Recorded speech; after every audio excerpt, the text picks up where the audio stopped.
Situasi pandemi COVID-19 di Indonesia dinilai masih berada pada posisi terkendali, meskipun ada sedikit kenaikan kasus beberapa waktu terakhir. Meski demikian, Presiden Joko Widodo pada Jumat 10 Juni 2022 mengingatkan masyarakat agar tetap waspada. Masyarakat yang belum menerima vaksin penguat pun diminta segera mendapatkannya.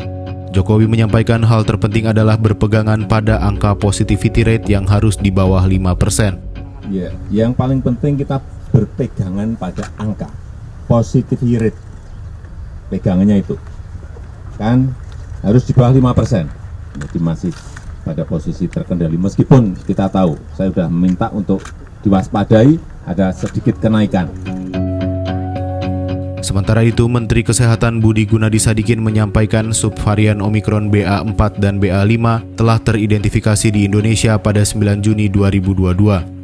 Pemantauan terhadap kasus ini terus dilakukan. Varian baru secara signifikan dapat berpengaruh pada peningkatan kasus COVID-19 di suatu wilayah. Karena itu, Indonesia pun perlu bersiap untuk menghadapi kenaikan kasus setelah ditemukan subvarian baru. Meski situasi penularan masih terkendali, upaya pengendalian COVID-19 harus kembali diperkuat.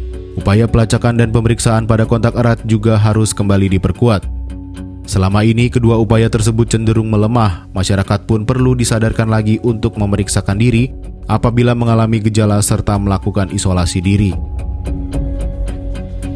Situasi penularan COVID-19 di Indonesia masih berada di level 1 dari standar Organisasi Kesehatan Dunia atau WHO. Kasus konfirmasi COVID-19 berada di angka 1,03 kasus per 100.000 penduduk per minggu.